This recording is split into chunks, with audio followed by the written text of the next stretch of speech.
In the Ice Road 2 Vengeance, big rig ice road driver Mike McCann, played by Liam Neeson, travels to Nepal to scatter his late brother's ashes on Mount Everest. While on a packed tour bus traversing the deadly 12,000 feet terrain of the infamous Road to the Sky, McCann and his mountain guide encounter a group of mercenaries and must fight to save themselves, the busload of innocent travellers, and the local village's homeland. The Ice Road 2 Vengeance is directed by Jonathan Hensleigh, who has previously directed films such as The Punisher and the original Ice Road film from 2021. Okay, is this new Liam Neeson action thriller, The Ice Road 2 Vengeance, is it a good film? No, it's definitely not a good film, but I would be lying if I said that I didn't have some fun with this film. If you just want to watch this film to see Liam Neeson snarling at some bad guys and driving a big vehicle on some mountains, on some ice roads, then you're definitely going to get a lot in this film. This film has a lot of action in it, and it's very well directed and very well shot.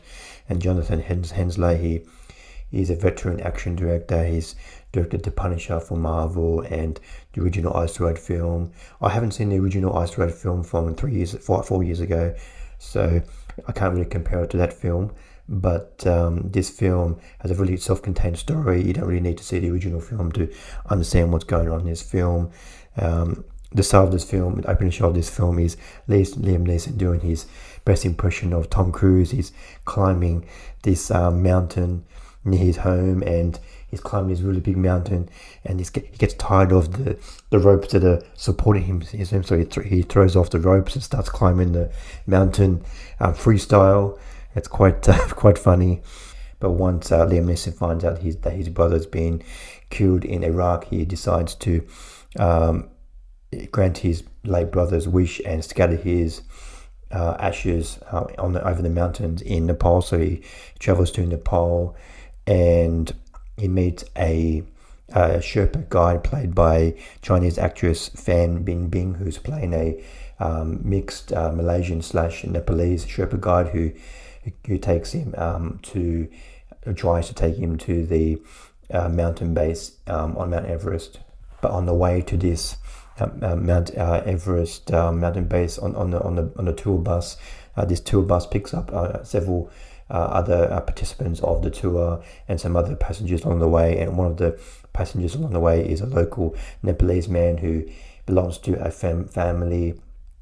In this family is the last family to not sell that, because there's this Nepalese mafia. They're called the Kathmandu Mafia. I'm not kidding. They actually called the Kathmandu Mafia, and they're trying to get this local Nepalese family to sell their land, so this mafia can build a dam and make some money off the land. Like, it doesn't really explain why the mafia wants to build a dam. But anyway, they're trying to get this local family to sell the land, and this one of the grandsons of this family is on the same bus as Liam Neeson, and their bus gets kidnapped on the way to Mount Everest, and then Liam Neeson ends up fighting off these bad guys, but they end up having to spend the rest of the film basically a chase film. It's just a chase film where Liam Neeson and the other people on the bus have to run away or drive away from these Nepalese mafia that are chasing them throughout the film. There's some colourful supporting performances in this film. I mentioned Fan Bingbing, Chinese actress playing a half Malaysian, half Nepalese woman who has a lean roundhouse kick whenever she has to fight the bad guys. And there's a colourful turn by Australian actor Geoff Morrell, who's playing Spike, who drives the tour bus around Nepalese, and he's very Australian. G'day, mate. Get on the bus, mate. He's very very exaggerated Australian in this film.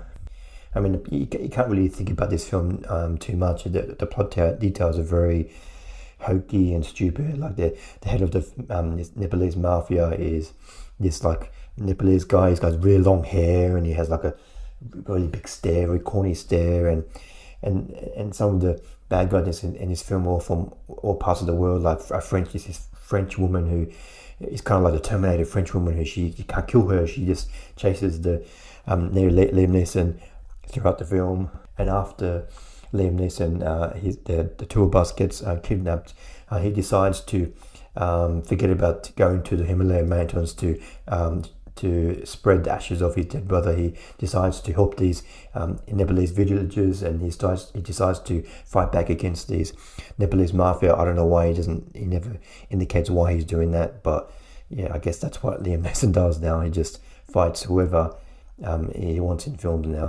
Like in one scene, Liam Neeson is like clutching at his heart and collapsing because he's having heart palpitations, and in the next scene he's on the top of the bus and jumping through the window of the bus and kicking and punching bad guys. So in one scene you never know what you're going to get from him. You're going to get from him dying, or you're going to get him like kicking ass.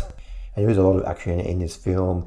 In the second half of the film, there's a lot of Liam Neeson driving the bus, because in the first half of the film, the driver Spike is driving the bus, and then Liam Neeson, you can hear in one scene admiring. He's like, "Oh, Spike, I really like your bus, man. You don't really see vehicles like this anymore." And when he says that, later in the film, he's going to end up driving this bus. And in the second half of the film, there's a lot of very exciting moments of Liam Neeson trying to traverse this bus through very narrow roads and over cliffs and everything. So there is a lot of exciting action in this film. So if you're in the mood for like a shut your brain off type of action through, and then I definitely think you're gonna get it with this film.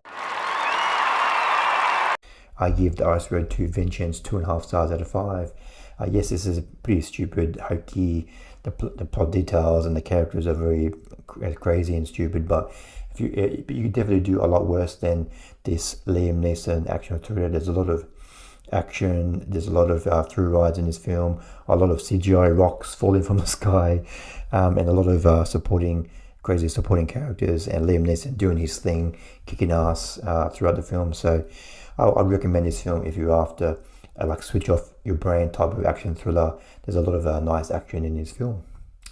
Thanks for watching. What did you think of The Ice Road to Vengeance? Please comment below what you thought of the film. Thanks for watching. See you next time. Bye.